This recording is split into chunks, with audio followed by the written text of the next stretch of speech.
Trivialeando con Tomás y Vicu, el podcast de preguntas, respuestas y muchas historias interesantes.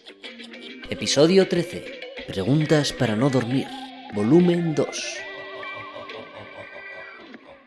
Os doy la bienvenida a Trivialeando. Yo soy Tomás y a mí me encantan los monstruos y las sombras. Y tengo aquí a mi lado... A Vicu. ¿Y a ti? ¿Qué te gusta? A mí me gusta ser The Baddest Man on Earth. The Baddest Man on Earth. Emulando a Mike Tyson. Muy bien, empezamos con un datito. Así. Ahí está. De la presentación. Y nada, decimos estas tonterías porque este es el segundo y último capítulo de Halloween del año. Uh-huh. Así que si es la primera vez que nos escuchas, pues te has topado con un capítulo un poco especial. Pero no pasa nada, que ahora te vamos a explicar y al final sigue siendo lo mismo, lo que pasa es que le vamos a dar un toque un poco de miedito. Tenebroso. Exacto, un poquito tenebroso. ¿En qué consiste? Pues le voy a hacer 20 preguntas a Vicu y a ti en casa, de conocimiento general, aunque ya te digo que las vamos a intentar hacer un poco aterradoras, y las puedes ir contestando mientras Vicu las contesta. Uh-huh. Y si te atreves, puedes intentar retarle en tu casa y a ver si sacas más puntuación que él. Y de su risa de malvado. Si no le ganas, hará la risa de malvado. Si le ganas, igual. Y bien, vamos allá. ¿Cómo te sientes hoy, Vicu? Capaz y dispuesto. Perfecto, así me gusta. Venga. Empezamos con la pregunta 1. Uh-huh. ¿Qué célula es responsable de darle su color característico a la sangre? ¿Qué célula es responsable de darle su color característico a la sangre?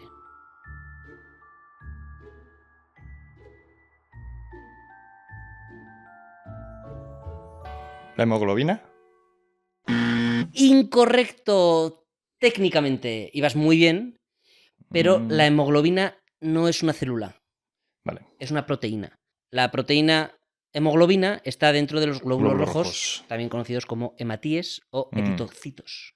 Eritrocitos, sí. Vale, vale. Ibas muy bien. He excavado demasiado profundo. Exacto. Vale. Pero en efecto, los eritrocitos o hematíes que son células que carecen de núcleo. Uh-huh. Bueno, empezamos con un fallito. Tempranero. Bueno, así ya te lo quitas del medio. Eso. Ya está, a partir de ahora todo bien. Venga. Perfecto. Bueno, perfecto no, pero seguimos. Seguimos. Con la pregunta 2. Uh-huh. ¿En qué consiste la táctica defensiva tanatosis? ¿En qué consiste la táctica defensiva tanatosis?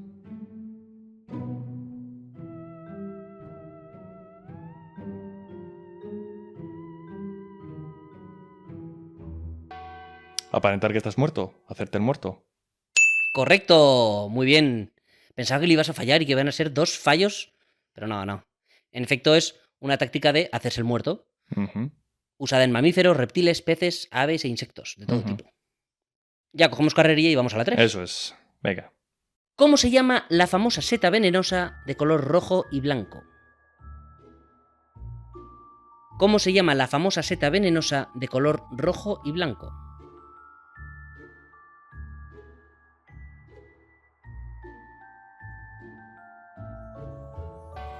Amanita muscaria. Correcto, Amanita muscaria. Muy buena. Es la típica seta de David el Nomo, la seta roja y blanca de dibujos animados, por así decirlo. Que, ojo, pese a que es como muy apetecible, ¿no? De comerse. Sí, la verdad que tiene buena pinta. Pues no. Bastante mala idea. tentadora ya. Sí, pues mala idea. Porque provoca vómitos, diarrea, espasmos musculares y somnolencia o coma. Incluso puede llegar a matar. En altas dosis. Si te vas a comer una manita muscaria, que no sea una muy grande. Como consejo. Vale, seguimos a la pregunta 4. Venga. ¿Te dan miedo los tiburones? Depende. Si el cielo está oscuro y es de noche, sí. Pues a ver qué te parece esta pregunta aterradora sobre tiburones. Venga. ¿A qué deportista se le conoce como el tiburón de Baltimore? ¿A qué deportista se le conoce como el tiburón de Baltimore? Uh-huh.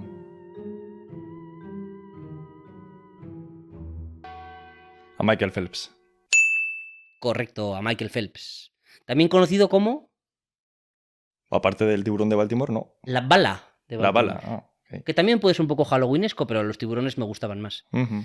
Aquí no tengo mucho apuntado porque seguro que me das un datito bueno.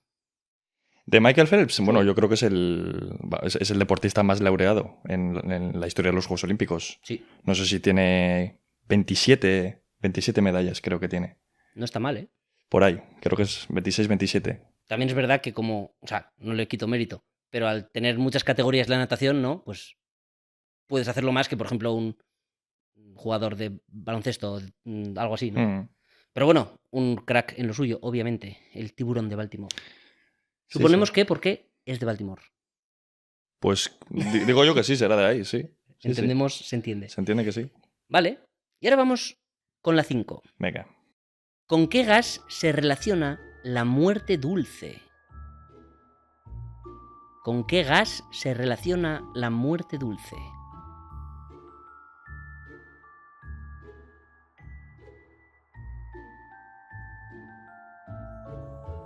No, no caigo ahora, no. Dinos un gas. El arsénico. Que no es ni un gas. Incorrecto. No, que no sé. Incorrecto. Es el monóxido de carbono Ok. o CO. CO. Monóxido de carbono, CO. Vale. Y es un gas, en efecto, letal, peligroso, que se conoce como la muerte dulce porque si tienes una fuga de monóxido de carbono, probablemente ni te enteres. Ujú. Porque es inodoro, insaboro, invisible e intocable, como buen gas. Entonces, básicamente, no lo puedes detectar y los efectos que tienes que, como te quedas sin oxígeno, te vas empezando a quedar un poco dormido o groggy hasta que te quedas dormido y luego te mueres. Mm. Y te voy a contar una historia bastante aterradora al respecto.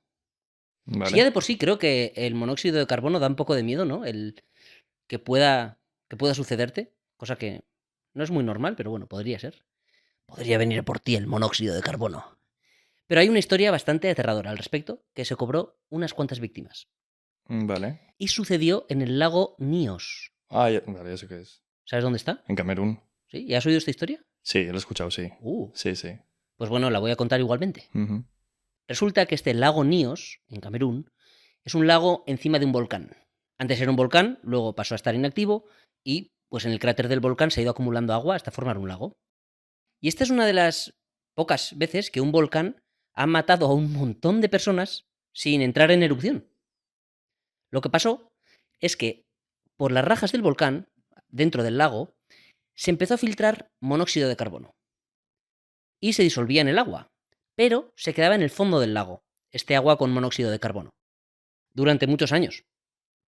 Hasta 1986, el 21 de agosto, que no se sabe muy bien por qué, pero algo debió de desestabilizar el agua, quizá una roca del propio volcán cayó, y entonces se produjo un desequilibrio y el agua con el monóxido de carbono empezó a revolucionarse hasta salir toda a la superficie. Y aquí tenemos un problema, y es que en las faldas del volcán había un pueblo, y esto ocurrió de noche, y entonces la nube de monóxido de carbono, como es menos denso que el aire, se deslizó por las faldas del volcán hasta llegar al pueblo y entrar en las casas y básicamente desplazó todo el aire con su oxígeno fuera, más hacia arriba, lo cual se traduce en que los pocos supervivientes se despertaron al día siguiente y toda su aldea estaba muerta. Casi todos murieron más de 1.700 personas, aparte de un montón de animales. Porque claro, pues los primeros metros de aire no era aire, era monóxido de carbono. Y claro, se despertó la gente que sobrevivió, que no sé, durmieron con las ventanas cerradas y se despertaron en una villa fantasma. Bastante horrible, Sí, la verdad. pero me parece una historia curiosa. Pobres estos cameruneses, pero la historia es bastante aterradora. Se llama erupción límnica, eso, lo que pasó. Tiene un nombre concreto dentro de lo que es la geografía. Muy buen bicudato científico. Mm. Sí, sí. Bien, empezamos fuerte. Me ha gustado. Venga. Ahora, hoy en día, se instalaron ya cañerías para desgasificar el volcán, Mm, para que eso no suceda más. ya no. Buena idea. Vale, pues antes de pasar a la pregunta 6, vamos a hacer un pequeño recuento. Llevas 3 aciertos. Mm. En casa le vais ganando, porque estaría genial. Así Se le bajan un poco los humos a Viku. Por supuesto, ¿qué más decir? Que si le ganáis a Viku algún día, que espero que sí, Siempre sí, joder. alguien lo hará, dejad un comentario en YouTube, en iVoox, en Spotify, nos da igual. Pero dejadlo ahí, que nos enteremos, que se entere. Vale, pues entonces vamos a pasar a la 6. Muy bien. ¿De qué país caribeño son originarios el vudú y los zombies? ¿De qué país caribeño son originarios el vudú y los zombies? De Haití. Correcto, de Haití. Es solamente vudú. Magia y vudú. ¿Eso de dónde es? De Predator 2. De Predator 2. Las citas de Viku son Sí. impredecibles. Muy bien, muy bien. Pues sí, en efecto, toda esta cosa de todo lo que son los zombies, el vudú, todo viene de Haití y es una religión reconocida oficialmente desde 2003. Mezcla varias creencias africanas con el catolicismo y un montón de cuestiones propias, ¿no? Está bastante lejos de los zombies caníbales de Hollywood, pero es claramente el origen. Muy buena, Viku. Venga. Vamos a la 7. ¿Qué grupo de rock originario de Las Vegas compuso la canción Bones? Huesos. ¿Qué grupo de rock original de Las Vegas compuso la canción Bones?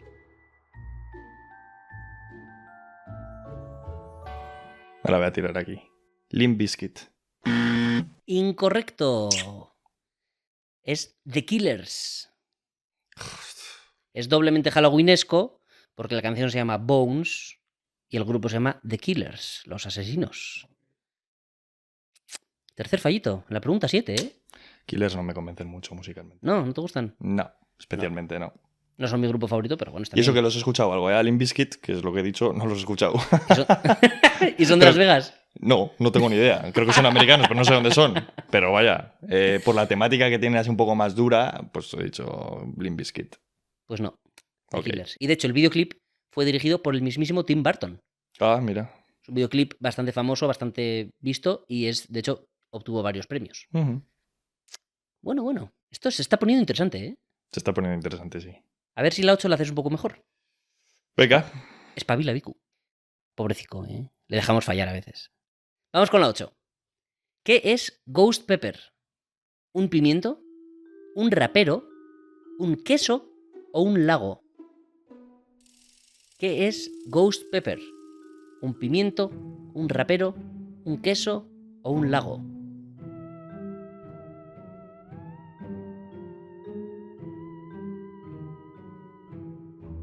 Un pimiento. Correcto, un pimiento. Era una pregunta un poco trampa, ¿no? Porque lo dice su propio nombre, Ghost Pepper. Pero yo qué sé, podría ser un rapero o algo. Sí, suena bastante rapero, la verdad. Sí. Pero no, es un pimiento. Es actualmente el tercer pimiento más picante del mundo. Ah, el tercero, vale. Sí. Tiene más de 1 millón en la escala Scoville, que es la escala que mide el picante. Y de hecho, en 2013 fue inscrito en el libro Guinness de los Récords como el pimiento más picante. Mm. Pero desde entonces ha habido 2 más. ¿Sabes cuáles son? Joder, no me acuerdo ahora. Claro, es que pensaba que era el primero. No me acuerdo el primero, lo escuché alguna vez, no recuerdo ahora. El que le suplantó ¿Sí? fue el Carolina Reaper, Carolina Reaper. que también es un poco halloweenesco. También el Reaper es como la parca, ¿no? Mm. Y luego fue superado por el Pepper X. Ese es el número 1. Actualmente Ahora, el número el 1 en Pepper la X, escala vale. Scoville. El Carolina Reaper sí que me sonaba. Sí, Ese también. es el número 2 ahora. Sí, yo el Vale. Pepper X no lo conocía. No, yo tampoco. Debe ser bastante nuevo. O sea, ese es el número 1 ahora, vale. Sí. Venga, me lo apunto. Pepper X, Carolina Reaper, Ghost Pepper. Y el Ghost Pepper, vale.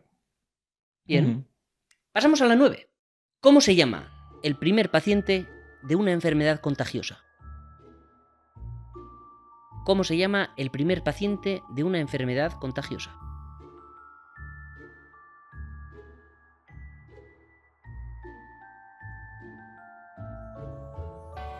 No. No me sale, no. Pues incorrecto. Sí, claro. Paciente cero. Paciente cero, vale. Paciente cero se refiere a, en efecto, una persona que es la primera que ha contagiado esa enfermedad. Vale. Es importante, ¿no? Pues para saber desde dónde proviene, para control de epidemias y todo esto. Ujú. Y te voy a contar una historia sobre algo que tiene que ver. También una historia un poco macabra. Esta historia empieza en 1906, en Nueva York, cuando la hija del banquero magnate Charles Henry Wharton cae enferma. Cayó enferma con síntomas de fiebre tifoidea, Ujú.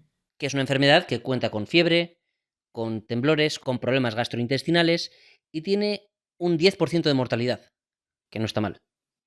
Pues la hija de Charles Henry Warren empezó a tener esta enfermedad y su padre Charles se empezó a preocupar, sobre todo cuando también la madre, las hermanas y un jardinero de su casa cayeron enfermos. Pensaron que quizá había alguien enfermo en la casa o tenía un problema de residuos o algún tipo de cosa. Ujú. Entonces llamó, claro, este tío parece que tenía dinero, y llamó a George Soper, que espero que no lo conozcas. No, no. Vale. Pues era un ingeniero de saneamiento que se dedicó a investigar a ver si tenían algún problema en la casa. Mm. Y vieron que no, que todo el mundo estaba sano y que no había ninguna bacteria de estas por ningún lado.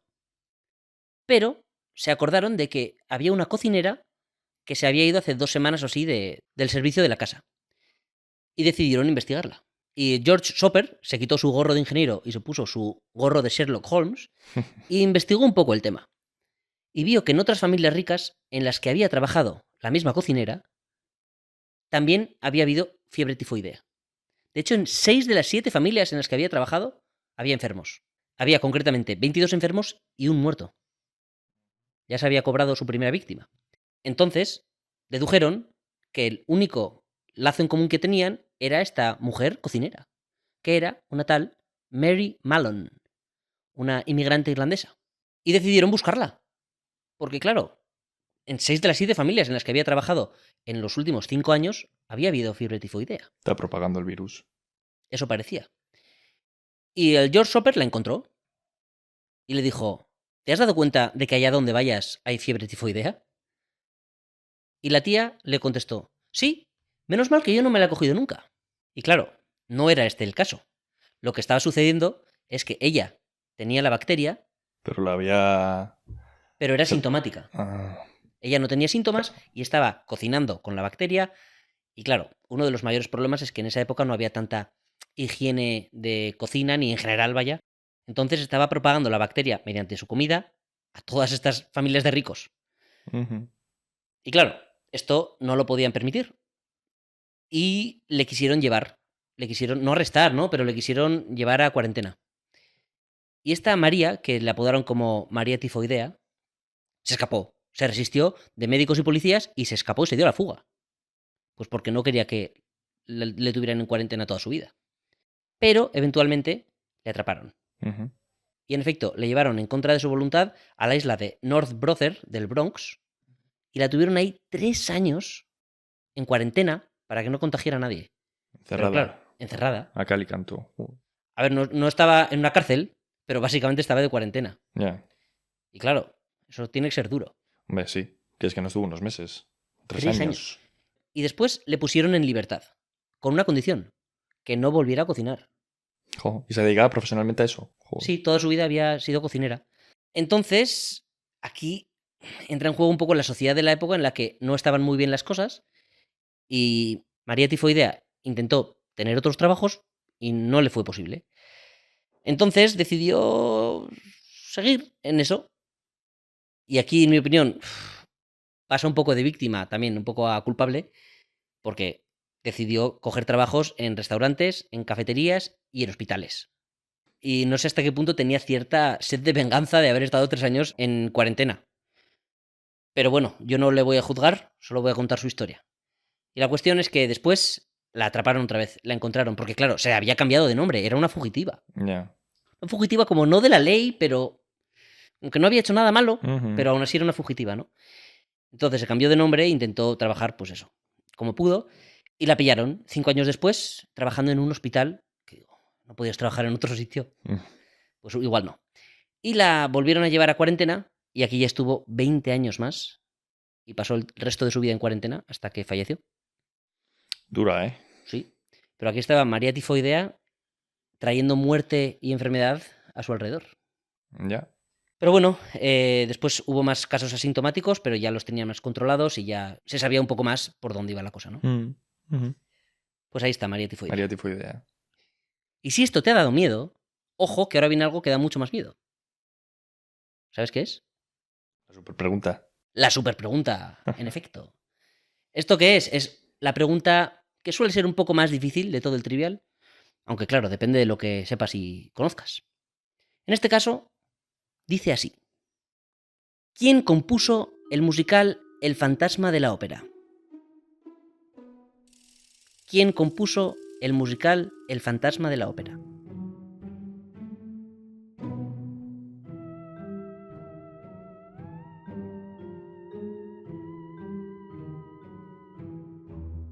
Pues ahora mismo no te lo vas a decir. Pero creo que hay un león por ahí. Incorrecto. ¿No? Andrew Lloyd Webber, Ah, ok. Andrew Lloyd Webber. un histórico compositor de Vale. Broadway, pero que claro, era difícil. Es conocido Andrew Lloyd Webber, sí. Sí, es un Sí, sí, histórico de los musicales, Sí, sí. quizá el compositor más famoso, Ujú. así a lo largo de la historia. Ha compuesto un montón de musicales. Y de hecho es Sir, ojo. Ojo, Sir Andrew Lloyd Webber. Sir Andrew. Sí. Compuso El fantasma de la ópera, Jesucristo Superstar, Ujú. Cats y un montón más. Andrew Lloyd Webber, sí, Sí. sí. Que no se te olvide. No. Vamos. Además, El fantasma de la ópera, datitos que os voy a dar, es el musical de Broadway más longevo de todos. Han hecho más de 1200 shows. Ahí está. Está basado en una obra de teatro que está basado en un libro. Ujú. Pero bueno. Otro fallito. Pues ahí está, tío. Y llegamos al recuento de mitad de Trivial. Venga. Que tienes 5 aciertos. Estoy hoy flojito, ¿eh? Es el peor día de Viku con diferencia. Estoy flojeando, Frótate sí. las manos en casa porque hoy le ganas. ¡Hoy le ganas! Hoy se le gana, ¿eh? Yo no me voy a dejar. Ya está, He empezado... A partir de esta, yo creo que Viku va a acertar todas y va a hacer 15 puntos dignos. Ojalá que sí. Y bueno, vamos a seguir con la 11. Venga. En la tradición mexicana, ¿qué figura femenina aparece llorando por sus hijos y se asocia con la muerte? En la tradición mexicana, ¿qué figura femenina aparece llorando por sus hijos y se asocia con la muerte?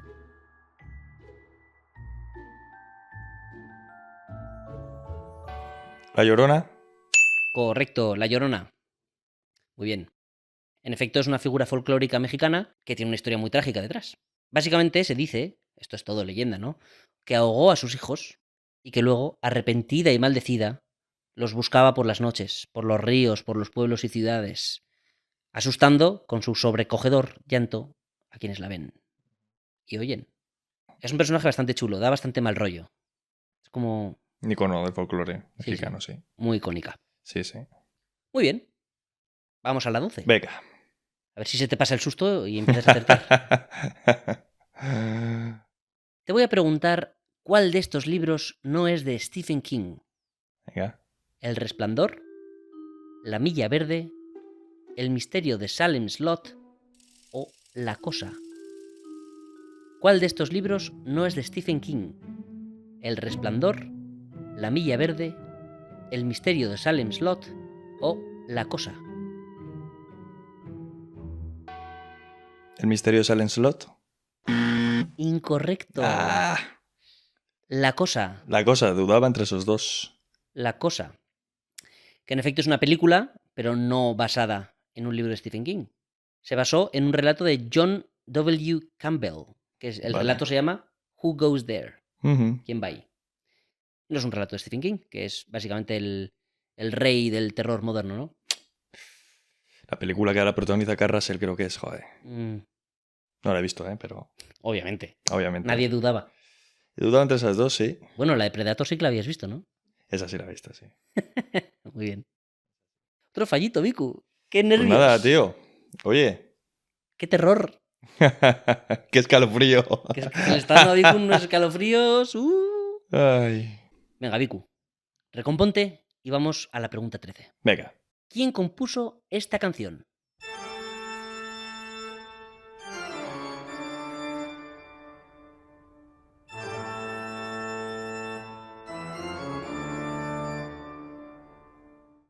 Johann Sebastian Bach. Correcto, Johann Sebastian Bach. Tócata y fuga. En re menor. Muy bien. Se sabía hasta el tono, ¿eh? Muy bien, muy bien. Tocata y fuga en re menor de Bach. Ahí está. Si has dicho Bach solo, nos vale. Que en efecto es una canción que se asocia muchísimo con el terror, las películas de terror. Ha sido usada numerosas veces. Y como curiosidad, así pequeña, te traigo que no se sabe cuándo fue compuesta. Ah, mira. No se sabe si es de la adolescencia o en los últimos años. Vale. Un ratito. No sé si era en plan de soy adolescente y estoy en mi fase emo o ya, o ya estoy en mi fase de pienso en la muerte porque soy viejo y la voy a Porque está palmar. próxima, ¿no? Alcanzarme. No se sabe. Los Ya. estudiosos aún no están decidiendo. Ujú. Muy bien. Bien. Vamos a pasar con la 14. Venga. ¿A qué famoso monstruo le dio vida el actor Bela Lugosi? ¿A qué famoso monstruo le dio vida el actor Bela Lugosi?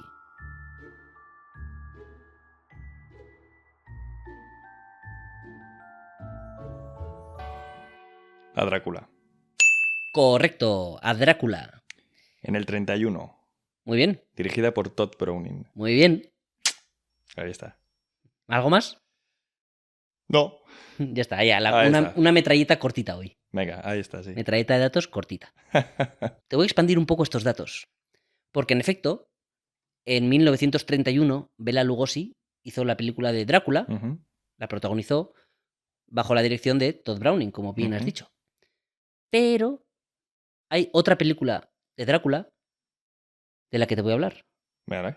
Y es un poco difícil diferenciarlas, ¿no? Y habitualmente, quizá, cuando hablas de dos películas con el mismo título, dices Drácula del 31 o Drácula del 74. Ujú. Aquí no puedo hacer esto porque también salió en 1931. ¿Una película con el mismo título? Drácula, tal cual. Oh. La única diferencia en el título es que uno es Drácula y el otro es Drácula. Porque la segunda es en español. ¿Serio? Sí. ¿Es una producción española? La producción es estadounidense, pero es una película grabada en español. Oh. Y es que no solo fue en el mismo año, fue grabada a la vez, prácticamente. Porque lo que hacían era que después de que Todd Browning dijera It's a wrap for the day, que ya se acababa el día de grabación, entonces se llevaba a todo su equipo, a sus cámaras, a sus actores, al director de fotografía y a todos, y entraba otra nueva crew, la de la película española, la de Drácula con tilde. O sea, compartían escenario de grabación. Totalmente. ¡Qué buena! Compartían todo el escenario, todos los objetos, todo. Y claro, esto tenía una ventaja, que era que el director, que era George Melford, veía todo lo que estaba haciendo Todd Browning, el director de la americana, y podía hacer pequeños cambios y correcciones que a él le parecía que quedarían mejor. Que eran corregibles. Claro, entonces tenía esa ventaja, ¿no? Tenía la ventaja de que ya sabía qué problemas se iba a encontrar a la hora de rodar Claro. y cómo solucionarlos o mejorarlos. Y se grabaron estas dos películas a la vez. La protagonizó Carlos Villarías y Lupita Tovar. Es 30 minutos más larga la versión en español. Es un poco diferente, no es un calco y es un poco más risqué. Es un poco más atrevida en ese aspecto, sobre todo para la época, ¿no? Para el Ujú. 31, pues hay escenas un poco más subidas de tono, por decir algo, quiero decir, era el año 31. Ya. Y hay muchos críticos que dicen que es mejor película, la de habla española. Vaya. Quizá por estas ventajas que tenía George Melford. Y de hecho se estrenó en Cuba la película y fue un éxito en muchísimos países de habla española. Y se vio, pero vamos, en los cines se proyectó hasta los años 50 bien entrados. Ujú, ujú. Pero después se perdió en el olvido esta película. Vaya. Porque pues eran otras épocas y no se digitalizaban las cosas y acabó perdida. Hasta los años 90, en los que descubrieron que en el archivo de películas de Cuba había una copia. Y después de una contenciosa batalla legal, la cedieron para poder digitalizarla y distribuirla. Y hoy en día se puede ver. Vale. Y ya te digo, dicen que está muy bien. Habrá que verla. Habrá que verla. Habrá que ver las dos una detrás de otra. O a la Sí, vez. sí, sí. Dos teles. Dos teles. Y ir analizando. Ir analizando escena por escena. Me pareció muy curioso, la verdad. Sí, sí, lo es. Vamos. Muy bien. Qué bueno. Y tras este acierto, vamos a pasar a la 15. Venga. ¿Quién es el autor del cuadro Saturno devorando a su hijo? ¿Quién es el autor del cuadro Saturno devorando a su hijo?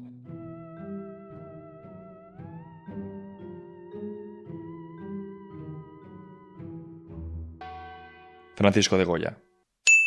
Correcto. Y Francisco. Lucientes. ¿Cómo? Francisco de Goya y Lucientes. Muy bien. Sí, pero ¿dónde estaba este cuadro? ¿Dónde estaba? Sí. Pues probablemente estaría en su hacienda, en la casa del sordo. Muy bien. Muy buena. Iba a pillar aquí, ¿eh? No me pillas. Iba a pillar, pero no. La hacienda del sordo o la quinta del La sordo, quinta del sordo, efectivamente. que es, en efecto, donde vivía Goya. Donde transcurrió sus últimos años, Ujú. ¿no? Y en un poco esa etapa pictórica en la que se encuadra esa obra, como muchas otras, es lo que se denomina pinturas negras de Goya. Ujú. Muy interesante. Ujú, Además, he estado mirando y se sabe, porque hicieron unas radiografías al cuadro antes de quitarlo de ahí, ujú. y se vio que había un paisaje pintado previamente. Ah, mira. Pero supongo que a Goya pues, no le gustó ese paisaje y se le empezaba a acabar el sitio en la hacienda esta del sordo Ujú. y pintó por encima del paisaje este que no le debió de gustar mucho. Muy buena, Vicu. Yo no sabía esto de la hacienda, me ha gustado Ujú. mucho. Me ha gustado que te lo supieras también. Sí. Ahí le cuidó también el doctor Arrieta sus últimos años. Tiene un cuadro además, de hecho. Doctor Arrieta. Anda. Sí, sí, Y sí. es el doctor que le cuidó. Fue su doctor personal, sí, con el que convive sus últimos años. Esto yo lo considero un buen Vicudato. Ujú. El doctor Arrieta. ¿De nombre? No recuerdo ahora. No recuerdo. Vale, te la Es que dejamos pasar. el título del cuadro es Doctor Arrieta. Evidentemente tendría nombre. Suele ser. Muy bien, pues con esta energía pasamos a la 16. Ujú. ¿Quién es el dios de la muerte en la mitología egipcia? ¿Quién es el dios de la muerte en la mitología egipcia?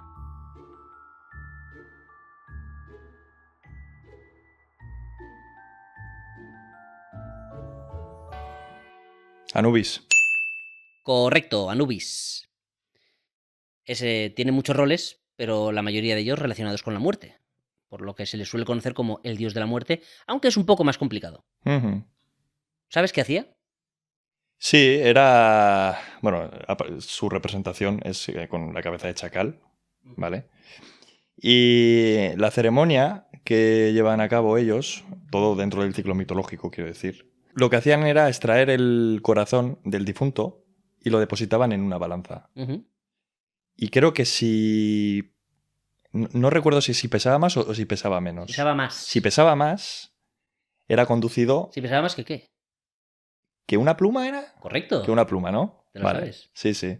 Si pesaba más que la pluma, lo devoraba el corazón un cocodrilo llamado Amit, la diosa Amit. ¿Ah? Un buen datito. Sí, Y si pesaba menos, pues ya podía pasar a la eso es, vida eterna, ¿no? a la vida eterna. Muy bien. Eso está recogido en el libro de los muertos. Amit, el cocodrilo, Amit, come la diosa almas. Amit, sí, sí, sí. Ese Eso dato es. me ha gustado, la Ujú. verdad. Muy bien, bien aportado. Ujú. Recta final. Venga. La pregunta 17.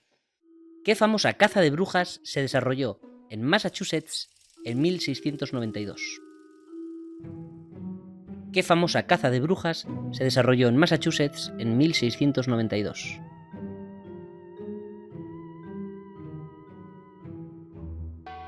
La de Salem. Correcto, la caza de brujas de Salem, Ujú.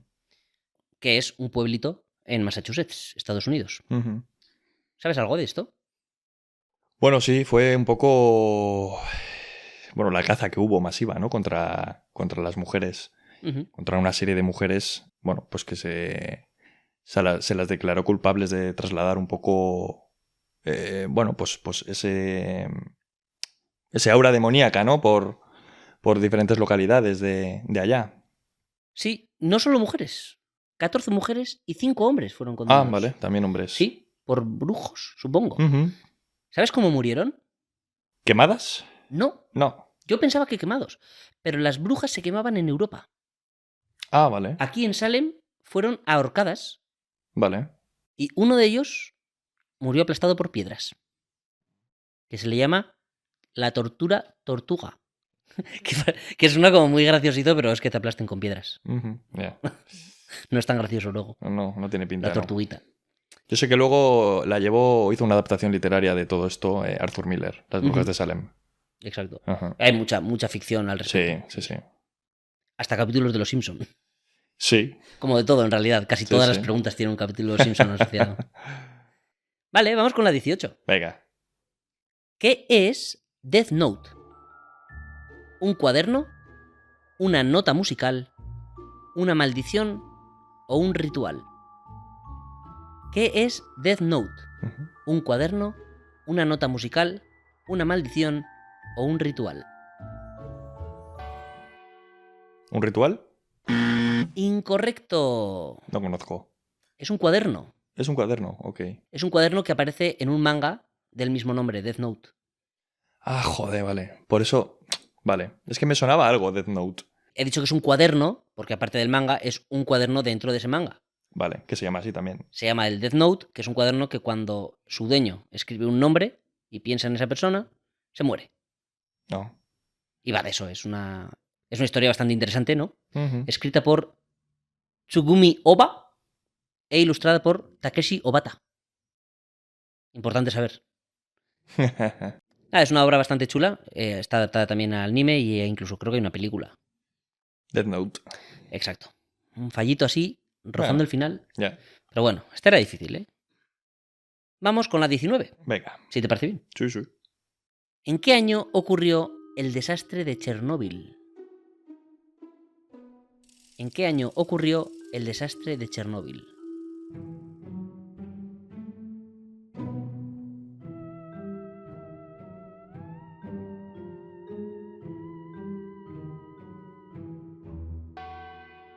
En 1986.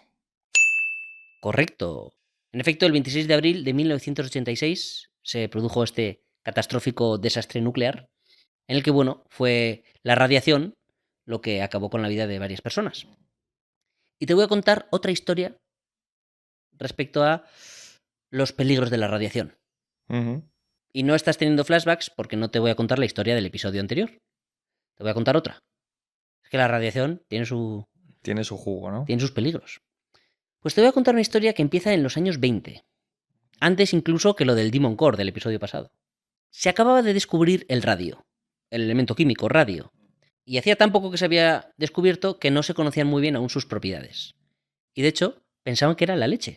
Pensaban que era bueno para la salud. Tanto que lo metieron en pastas de dientes, en chocolates, en platos como decoración, y también uno de los más reconocibles inventos con radio eran los relojes que brillaban en la oscuridad, que los pensaron principalmente para que los llevaran los soldados en las trincheras. Pero pues era una moda, ¿no? Se puso de moda. ¿Y cómo hacían estos relojes? Pues aquí empieza el problema. Porque lo hacían un grupo de mujeres, que en Estados Unidos fueron empleadas al menos 4.000, que cogían la parte del reloj, con los números pintados, y tenían ellas unas pinturas con radio. Entonces, untaban el pincel y dibujaban por encima los números para que brillaran en la oscuridad. Pero había un problema, que para hacer esto requería que el pincel tuviera mucha precisión, que la punta estuviera muy, entre comillas, afilada, muy apuntada, Muy fina. muy fina. Entonces usaban una técnica que consiste en meterte el pincel en la boca y chuparlo un poco para hacerlo más puntiagudo, ¿no? Aquí se ve el problema bastante claro desde el siglo XXI, que es que estás ingiriendo cantidades de radio tóxicas. Mala idea. Y a estas mujeres les aseguraron sus jefes que eso era perfectamente sano y de hecho que era bueno para ellas consumir un poco de radio. Spoiler, no lo era. Claramente. Qué sorpresa. Y de hecho estas mujeres empezaron a sufrir unos síntomas. Sobre todo, dolores de muelas. Les empezaron a doler los dientes. Y de hecho a algunas se le cayó algún diente. ¿Y qué descubrieron? Que el hueso que dejaba al descubierto los dientes al caerse estaba completamente carcomido. Tenía agujeros como si hubiera sido comido por una polilla. Lo describían así los doctores. ¿Y por qué? Pues por el radio. Pero más concretamente, porque el radio tiene 2 electrones de valencia, igual que el calcio. Entonces resulta que el cuerpo humano como que malinterpreta el radio como calcio y lo deposita en los huesos. Principalmente, lo más inmediato, pues era la mandíbula. Entonces tenían la mandíbula llena de átomos de radio que estaban emitiendo radiación y destrozando sus huesos. Entonces pasaron de tener leve dolor de muelas a se me están cayendo los dientes a, aviso, esta parte es un poco gore, se les empezaron a caer las mandíbulas. Se les rompían las mandíbulas porque eran completamente un queso de gruyère. Y estas pobres mujeres sufrieron esos efectos. Por suerte, no todas ellas, pero varios cientos sí. Y además esto iba peor. Iba peor porque se les empezaron a debilitar todos los huesos del cuerpo hasta el punto de poder romperse un hueso simplemente al andar y algunas estar en cama y no poder moverse. Por supuesto, denunciaron a sus jefes diciendo que lo que les habían prometido como algo completamente sano y normal les había destrozado la vida. Y hubo polémica, hubo juicios, algunas ni siquiera pudieron ir al juicio porque no podían levantar la mano para jurar, que es como súper triste. Pero la parte buena de la historia, por acabar con una cosa un poquito más positiva, es que se ganaron muchos de estos juicios y se tuvo que reformar un montón la ley de empleo de Estados Unidos. Ujú. Entonces, bueno, algo bueno salió de estas pobres mujeres que ingirieron mucho radio. Y en 2018 les hicieron una peli, Radium Girls, las chicas del radio. Vale, y tras esta trágica historia, vamos a la última pregunta. Venga. ¿Qué país está al este del Mar Muerto? ¿Qué país está al este del Mar Muerto?